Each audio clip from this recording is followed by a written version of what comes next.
the church and Christ himself. Notice in verse 13 of Acts chapter 8, right? Even Simon believed and was baptized. Simon Sorcerer's a really good example of this because it's very clear when you read Acts chapter 8 that Simon was saved. Nowhere does he say, I'm going to build my churches. Sometimes it's really hard, but you just can't quit. You got to keep going. And that's what Christianity is all about, is to keep going. And the New Testament is that by which we will be judged. Now these were more noble than those in Thessalonica. They received the word of God with all eagerness, examining the scriptures daily to find out if these things were so. Join us as we look into the inspired text of King Jesus with the same desire and approach to discover the will of God with Berean spirits.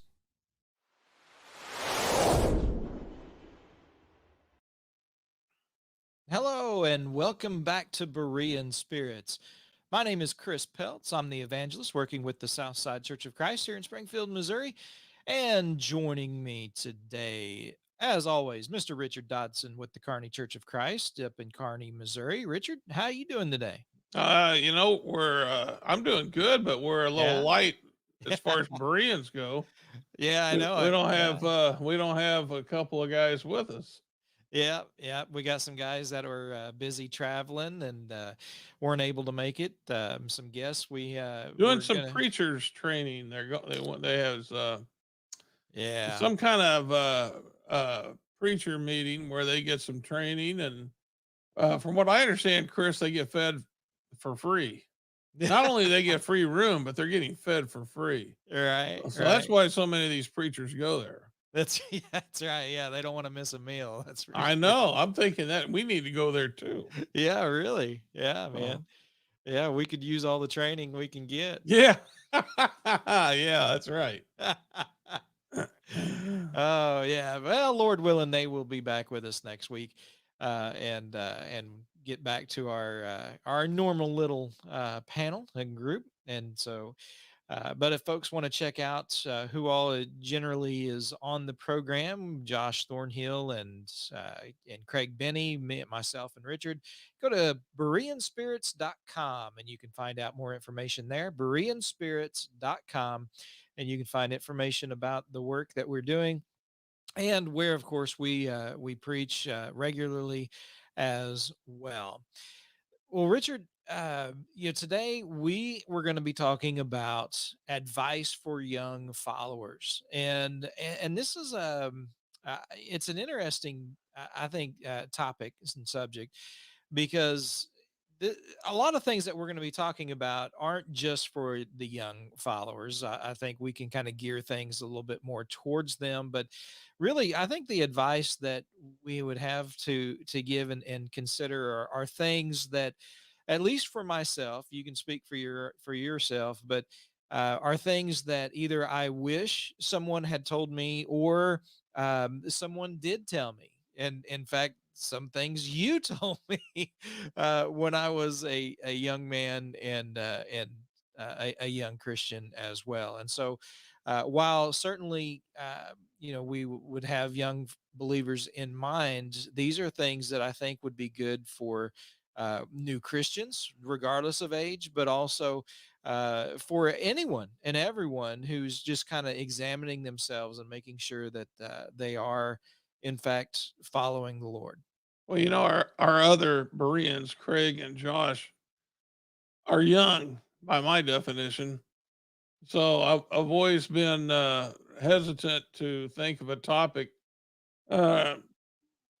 giving advice to the young when I kind of look at them as young men. I feel like I'd be talking down to them somewhat. So with them gone, I thought it'd be a timely topic, and they can. We can talk about they may be watching today, and so if that's the case, we got a lot to say about those guys. That's right. Oh man. Now we're not the kind to go repeating gossip, so you better listen up close the first time. Yeah, you better listen the first time. And it is, this is recorded, so Yeah, right. we Yeah. don't have to repeat it. That's yeah, that's right. That's right. Oh man. Well, there's a few things that I had in mind, and probably one of the passages that is just replete with one piece of advice after another. In my mind, one of the first things I think of is First Timothy chapter 6, where Paul is talking to the young evangelist Timothy, and he's going to give Timothy some advice. And it's not just as an evangelist, but I think it is advice that is good for all of us as we look at this. And he begins with contentment, and of course, then there are certain things I've kind of broke it down. There are things that he flees from, and then there are things that he follows after, and of course, what he is faithful to as well. But first of all, certain things that he flees from, flee from these things, as Paul writes to Timothy, and one of them is discontentment. Not only greed, I think greed is in there as well, but discontentment, because that is something that in our world, in our society, contentment is not something that is stressed, but rather the opposite, right? Everyone is always talking about having and getting and gaining bigger and better things and going after, more stuff, right? The more toys you have, the better off you'll be, or the winner is the one who goes out with the most toys, is kind of attitude in this world. And Paul's telling Timothy that that isn't the case at all for those who are following after righteousness, and that is to be content with the things that you have. Care if I read it? Go for it. First Timothy chapter 6, starting in verse 6. But godliness with contentment is great gain, for we brought nothing into the world, and we cannot take anything out of the world. But if we have food and clothing, with these things we will be content. But those who desire to be rich fall into temptation, into a snare, into many senseless and harmful desires that plunge people into ruin and destruction. For the love of money is a root of all kinds of evil.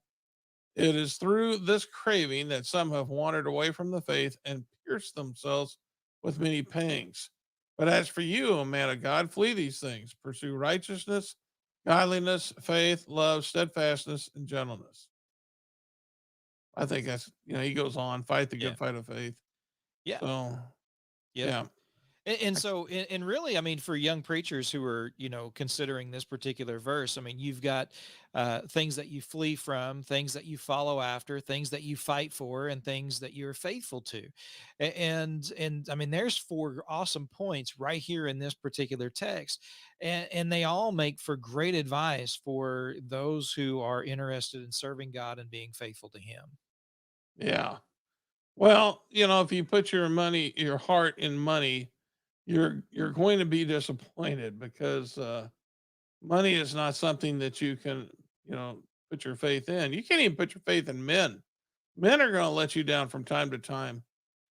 As a young person, what you're going to have to put your faith in is God, because God never lets you down. And so, what you need to do as a young person is to establish, uh, you need to learn about faith, and you need to go about getting your faith. In other words, you need to go to God's word and to learn it so that you can have faith. Romans 10:17. Faith comes by hearing, hearing by the word of God. And so the first thing that you need to be emphasizing in your life is what is important. And that very thing that's important is God. Hebrews chapter 11, verse 6, it makes it very clear. You cannot come to God without faith. And so, what you need to do is to go out as a young man and get the wisdom of God. Go to God's word and pursue that. Don't pursue money, pursue godliness. Chris, I read one time, I don't know if this is true or not, but there was a time when Bibles were so expensive that it would cost more than a family farm. Uh, But be that as it may, let's say that's what it costs. I mean, nowadays you can get it for free. I mean, I got the app for free on my phone. I can get it for free online. I mean, there's all kinds of things that you can get for free that revolve around the learning God's truth. Yeah. And this show that we're putting together right now, well, this is free. I mean, anybody with internet access, can listen and learn. So there's all types of ways in which a young person can go about to try to learn God's truth so that they can have faith and that they can come to God. Now, what are you going to do with your time? That's the big question, because everybody has the same amount of time. Maybe not length of time while you're here on this earth, but each day. I mean, Chris, you're going to have 24 hours. I'm going to have 24 hours. Now, how we fill those 24 hours, that's up to us. And so we're going to have to make that determination as a young person. What are you going to do with your time? And I think it's really important that you pursue that which is godly. In Ephesians chapter 5 and verse 15 through 16, Paul said, "See then that you walk circumspectly, not as fools, but as wise, redeeming the time, because the days are evil." So, that's something that I think young followers have to, the very first thing they have to acknowledge is that they are accountable for how they spend their time, and that time needs to be invested wisely. Are you going to invest it chasing after money, or fame, or these kind of things that you pointed out are part of this world? Or are you going to spend your time pursuing godliness? And I would advise every young person to make that the priority in their life, is to seek a relationship with God. And that only comes through Jesus Christ. Yeah. Yeah, I mean that very text, verse 11 of First Timothy chapter 6, pursue righteousness, godliness, faith, all of these things that he tells us to pursue, love, steadfastness, gentleness, these things that, are all included in what you were talking about. And it's absolutely important and vital that we understand that as much as we need to work, we need to have careers, we need to be able to make a living. We can't do so in lieu of uh, seeking after God. We can't do so in place of. We can't put those things ahead of serving God. We need to understand that all blessings are from God, and that our hope, everything that we desire eternally, because you think about even the Ecclesiastes writer in Ecclesiastes 3 verse 11, talking about how eternity has been placed in our hearts. One of the things that separates man from beast is that view of eternity, and without God, we're lost in that. Right, without God and pursuing Him, we are left wanting, and are of all men most miserable. And so, definitely, that is one of the things that we need to stress and try to convince people to do is to pursue God. Put God first in your life. When that comes to making sure you have set aside time on the first day of the week to worship God with a local church. I mean, that's something that you've got to do. And along those lines, some of the advice that I've tried to give, especially college age students, those who are about to leave home, those who are considering jobs, considering careers, is first and foremost, wherever you're going to move to, wherever you're going to live, make sure that there is a church, a congregation of people that you can gather with and receive the encouragement and consideration of those of like precious faith. Because without that, you may think that you're strong. You may think you can do things on your own, but you can't. You can't do this on your own. That's why God has set up the church, the local congregation. That's why we have this family unit of God's people to be there for one another and to remember that it's not all about you. Right? I mean, not only can you receive the encouragement, but God expects you to encourage and consider others as well. Yes, we have responsibility. You have responsibilities to God as a young person, just as an older person like me has responsibilities to God. In Ecclesiastes chapter 11, for instance, and I'm going to read verses 9 through 10, we have instructions for the youth. And I really I appreciate these instructions because you know, it really, I think, cuts to what I remember being young. He says, "Rejoice in your youth, young man, and let your heart cheer you in the days of your youth." He goes, "Walk in the ways of your heart and in the sight of your eyes." In other words, he's saying, you know what? Enjoy being young because those days aren't going to last. There's a time when you're young and your body is exactly the way God created it to be. It's strong. You know, you can do things. And so enjoy being young. But in all those things that you're doing, he says, know that for all these things, God will bring you into judgment. And he says, therefore, remove vexation from your heart and put away evil from your flesh, for childhood and prime of life are vanity. In other words, Chris, they're not going to last. And so we need to make sure that while we can enjoy our youth, we're going to have to be very careful about the decisions we make when we are young because we're not going to escape judgment. Whether you're young or whether you're old, you're not going to escape that. And so, like Chris said, you know, when you're making choices like where to go to college, you know, your first priority should be how is this going to help me serve God? Yeah. Not on whether or not this is the better college for me, but you know, how is this going to help me serve God? Everything should revolve around that. Whether or not you take a job, how is that going to help you serve God? Whether or not you get married, how is this going to help me serve God? Everything has to revolve around your relationship with God. Because I've seen, Chris, young people take jobs in places where there was no church, and they even took jobs that caused them to miss the services of the Lord. When it was possible, they could have took a different job that might not have paid as much. They took one that caused them to miss services. See, these are not wise choices because again, they are going to these kind of choices tells me that your priorities are not correct. You're Mhm. not putting God first. Yeah. And we need to make sure as young people that starts, you know, if you establish that while you're young, then it's going to be easier to do when you get older.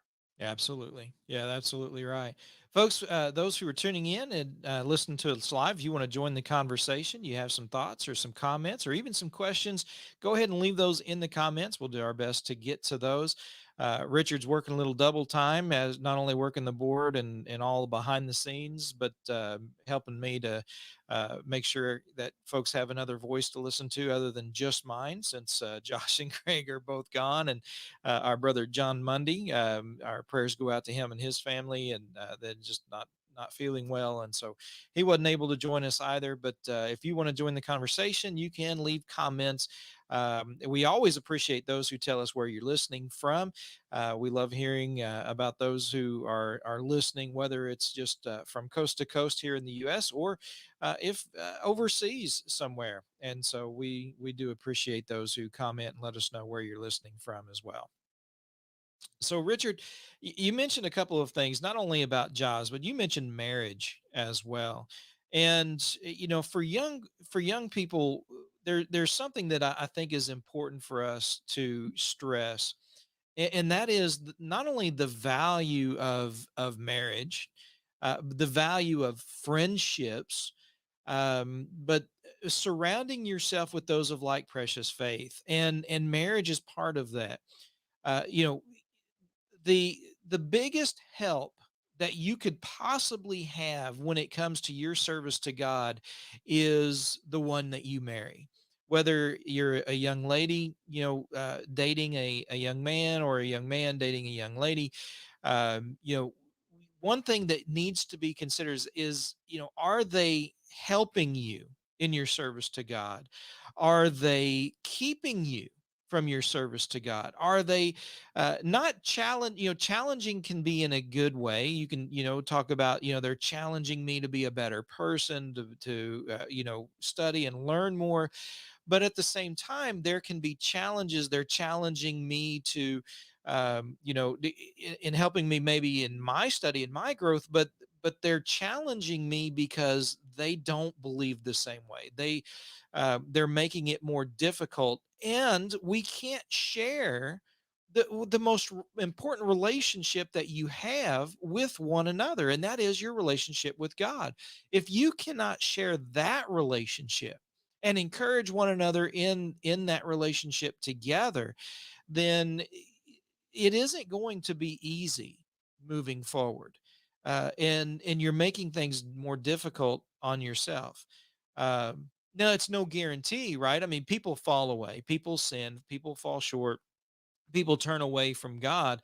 But, going into a relationship, and especially one that you're committing yourself to in a covenant relationship, it is so important that this is a priority for you, to make sure that whoever it is you planning on spending the rest of your life with is one that is helping you and walking together with you in your life with God.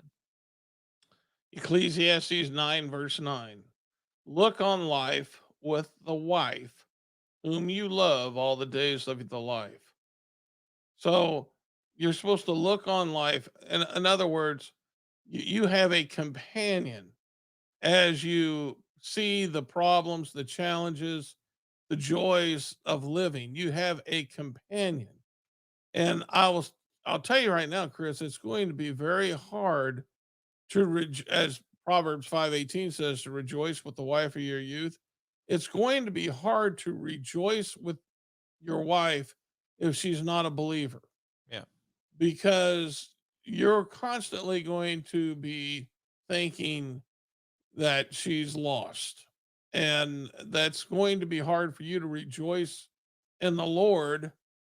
And then again, having all the problems that go along with this. Now, like you pointed out, and I want to emphasize, it's not a sin not to marry a Christian. If you marry someone who's not a Christian, it's very clear. The Bible, it makes it very clear it's not a sin. But and there's no guarantees that if you marry a Christian, they're going to remain faithful. You pointed that out. And I think that needs to be emphasized. However, having said that, the goal should be that two people go through this life looking at life together through the optics of serving God.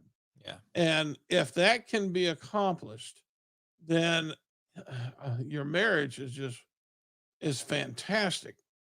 There's going to be problems in any marriage along the way, but when strife develops, what do you resort? What does each person go to? Each one goes to the Bible to uh, to see how they're supposed to handle that. And I'm going to give you a personal example, and I hope my wife is not watching. I probably shouldn't do this, but there was about a month back, there was something that happened between my wife and I got upset with her. And she apologized and I accepted it. I mean, she knew she was wrong. She apologized, but I was still mad because I was like, I should be mad. I was very upset. And I went out for a drive and I remembered thinking it was evening and I said, okay, the sun's going to be down in an hour. The Lord said, don't let the sun go down on your anger. So I kind of stayed away for about an hour and I let myself just fuss and fume. But when the sun started going down, I said, okay, I have to put this, I got to put this, we got to move on. And so I brought my truck back in the driveway. I went in and I made myself forget about it. And see, she did the same thing by coming to me and apologizing. Now, those t- those kind of situations, I don't want to make her look bad. More times than not, it's me making her mad. That's right. Okay. But my point being is that we both used God's teachings to reconcile a matter that will happen in any marriage.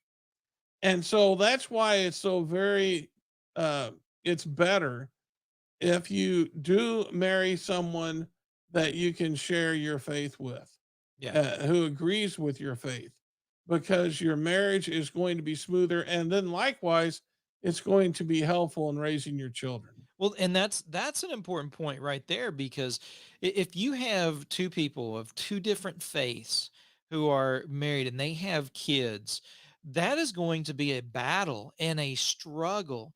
Especially if one is faithful to the Lord and one is not, because even before the kids, for example, you have someone who is religious, but but you're of two different faiths, and perhaps you marry someone who's involved in denominationalism, heavily involved in denominationalism, and they come back and they're rejoicing in what they say is someone's salvation, and they've scheduled a baptism for them in a couple of weeks or in a couple of months. And you looking at the scriptures, you're like, well, wait a minute, they're not saved. That what are you teaching? You're not rejoicing with them. You can't rejoice with them, because what they're rejoicing in is actually keeping someone from salvation, even though they may not look at it that way, but that's the truth of the matter. And so you're not able to rejoice with them in something that they're rejoicing in. And it might be the very same way, with someone who's faithful to God rejoicing in something that happens, for the Lord, and they wouldn't rejoice in that because they don't agree with it, because of their faith is different. And then you throw kids into the mix, right? You bring kids into this, and mommy's rejoicing about one thing and daddy's like, I can't rejoice in that. And the kids are like, well, what are we supposed to do? How are we supposed to react and respond? And while is teaching them one thing, dad is teaching them something completely different, and they're wondering, well, who are we supposed to believe? How are we supposed to believe? And even as they learn and they grow and they look to the scriptures, it it it can create more confusion for them. And understand, God is not the author of confusion, and they're going to have some serious choices to make. But sometimes that pull of disappointing one parent over another can be extremely difficult, and you put your kids in a situation that they shouldn't have to be in to begin with. And in rather than making things easier for them, you've made things even more difficult for them. But sometimes with desire and youth, those things are lost on them. Looking to the future in that respect, especially in the heat of the moment, and you think, oh well, I'll make it work. It's going to be fine. I've seen others, and I know others who it's all worked out okay. Well, for every one of them, you and I, Richard, know of probably 10 or more who it hasn't worked out all right. It's been a difficult road, and it's not been the most pleasant of experiences. Well, marriage is going to have challenges whether you marry a Christian or whether you do not marry a Christian. Yeah. But be that as it may, you want God's help going into this. So if you start off with a relationship with God and you go to Him in prayer, asking Him to guide you in this decision and always looking to put Him first, then I trust the Lord will be faithful and help you with that decision. Now, again, that does not mean that everything is going to work out fine. Um, People fall away, and it could be that your spouse falls away. That can happen, and it has happened to people. Um, but it's something that maybe you didn't have control over. You made the best decision that you could make at the time, and you love them, and then you're going to have to deal with that as Yeah. another challenge that comes along your path in following Jesus, which is just something that's you're going to have to deal with at that time. But my point is, and I've always said that, is to why put that before you unnecessarily. In other words, why volunteer for it? Why not take a chance if it says marriage is between two people and it's contingent upon them both being faithful? Why not take a chance on a believer, someone who already believes, than to take a chance on someone who's not a believer to begin with? Yeah. I think your odds are better to start off with a believer. That's been my finding. Yep. Yeah, absolutely.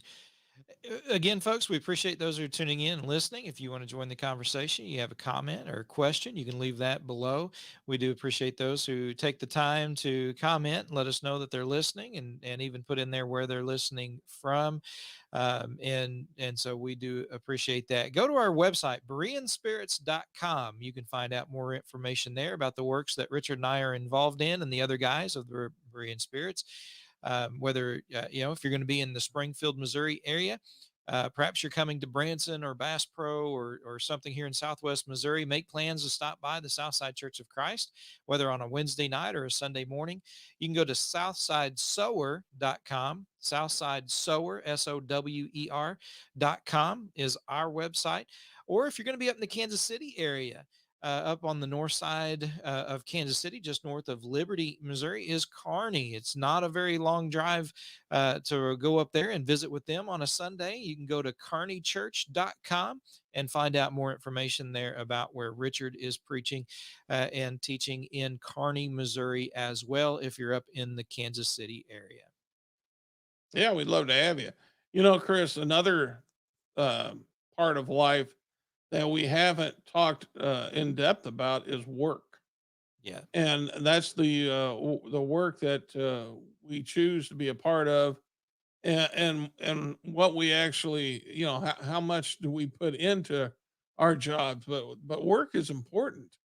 Work is something that's commanded by God. And so we're going to have to realize that we're going to have to work, but there's still choices that need to be that need to be made. Um, in Ecclesiastes chapter 9 and verse 10, uh, Solomon said, "Whatever thy hand finds to do, do it with thy might." For there is no work, nor device, nor knowledge, nor wisdom in the grave, whether there goest. And so the Bible makes it very clear that the Lord wants us to work hard, but it's also important to work smart. Mhm. Yeah. I mean, Yeah. i- if we don't, again, if we don't put God first in our work, then we're not working smart, because there are certain things, certain jobs that the Lord wouldn't want us to do that can lead us into temptation. For instance, do you want to work in a casino where gambling's involved and all types of evil devices are taking place, where temptation is going to be placed in front of you? I mean, they may pay well, but is that the type of work that you think is going to be beneficial to a Christian trying to live godly, or even working in a bar? Is that the type of work that the Lord would want you to do? Is that going to help you serve God? These are the types of things that you need to do as a young person to decide, how do I want to earn my living? There's all kinds of choices before you. You can make the wrong choice, and that can lead to the destruction of your soul. Yeah, yeah, absolutely. I mean, these choices are so vital and important for us. And a lot of times, I think as a young person, we don't always think ahead about those things, or we feel invincible in a lot of that, even in our faith. But we can become wore down by the elements of sin, by the elements of those who are engaged in wickedness. And that is something that we need to take into consideration, and we need to listen carefully to those who are giving those warnings. When you look at the Bible, one of the things that you see replete in all of these scriptures is warning after warning after warning, of the dangers of sin and temptation. And that is why, because even the what would appear to be the most faithful of people give in to those things. But going back to the work aspect of all that, integrity in work, having a work ethic is something that is important. And I think about First Peter chapter 2, beginning in verse 18, and talking about working as unto the Lord. With everything that you do it as though it's to the Lord. While your employer may be writing checks, your blessings come from God. And so you need to be laboring as though you were laboring to please God first and foremost. And you'll find yourself, uh, with God's blessings, which are more valuable, and make us more rich than any possession or thing of this world could possibly do. And so, we need to have that mindset of looking forward to serving God, and doing things as though we are laboring and working for the Lord. Chris, and I think this is an important point to make. You and I have talked before about our jobs as gospel preachers and some of the fears that we share in doing our jobs. I believe your biggest fear was being wrong, and my biggest fear, I believe, was not warning the people when I had opportunity to warn them, like we read about with the watchman Ezekiel, and how the apostle Paul in Acts chapter 20, he was free from the blood of all men. His hands were clean because he had preached the entire gospel. Those are things, those are thoughts that we have concerning our occupation, our job, as we focus on trying to do what God wants us to do. And we follow the scriptures in doing that. However, as much thought as we put into that, and we do put thought into it, we can't do this work as an evangelist. And plus, the very thing that you're watching right now, the Berean spirits, we couldn't do this if it wasn't for the fact that there are other brethren who are working secular jobs. I call secular, it's outside of preaching the gospel. They're out working, and they're contributing to their local churches in which they work, and of course, they help support both our works, and that's enables us to preach the gospel. So we all work together.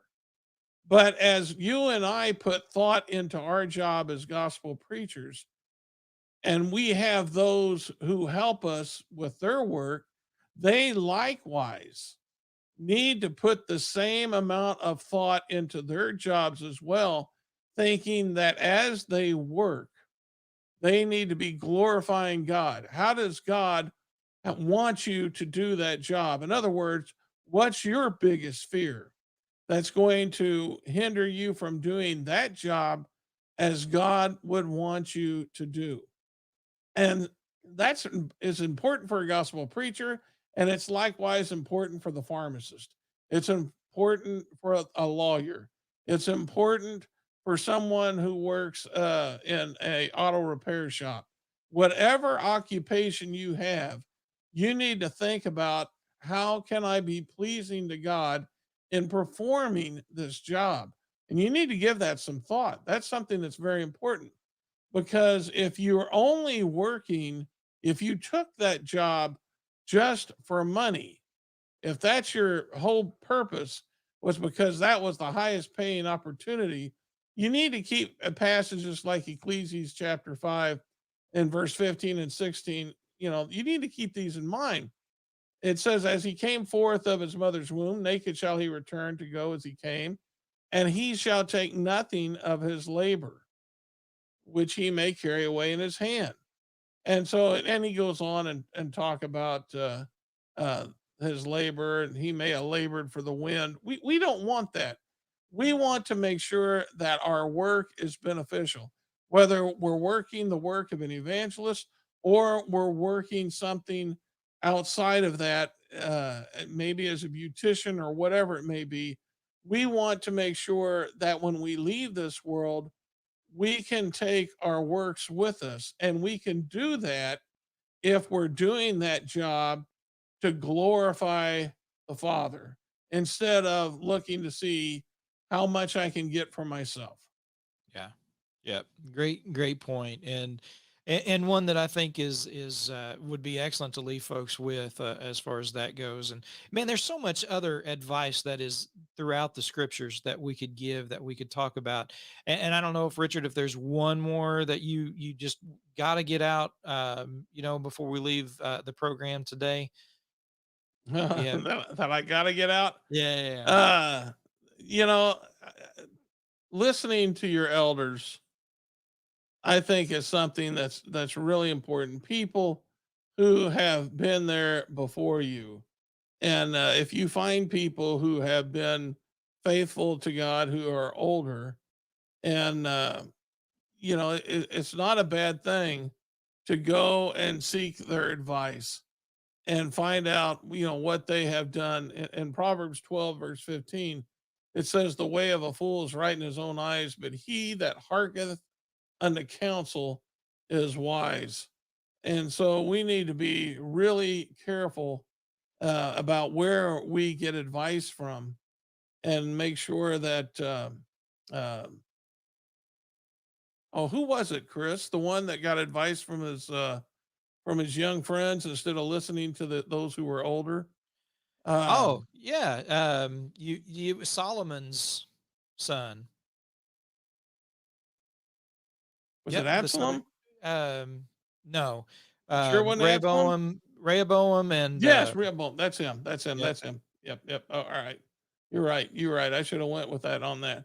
But yes, he listened to his friends, and that led to his destruction instead of listening to the elders. And so that would be my last advice: is find someone. If you're trying to live a godly life, find someone who's older, who has been trying to live a godly life all of their life, and seek their advice. yeah, That can help. absolutely. Yeah, I mean, that's what elders of a congregation are there for as well, for that, one of that very purpose, Well, to not serve just the Lord. elders, but Yeah. elderly. Yeah, Yeah. right. Elders and yeah, it's particularly the elderly, but yeah, if you have elders of a congregation though, that is certainly one of the things that they're there for as well. Folks, again, we appreciate everybody tuning in and listening to Berean Spirits on Thursday mornings at 10 o'clock. Of course, on Tuesdays, usually we have the Sowers with Swords here on the Southside Church of Christ Facebook and YouTube channel. And of course, Thursday nights and Sunday nights, Richard has a gospel preaching live program that he engages in. And so be sure and go to bereanspirits.com, and you can find out more information about the works that we do and where you can find us on other, with other opportunities to hear the gospel being preached as well. Any other last thoughts, Richard? No, I'm done. Yeah. All right. Folks, again, thanks for listening and tuning in to Berean Spirits. If you want to email us, bereanspirits@gmail.com. And of course, the website, bereanspirits.com. Until next time, remember to search the scriptures daily with Berean Spirits.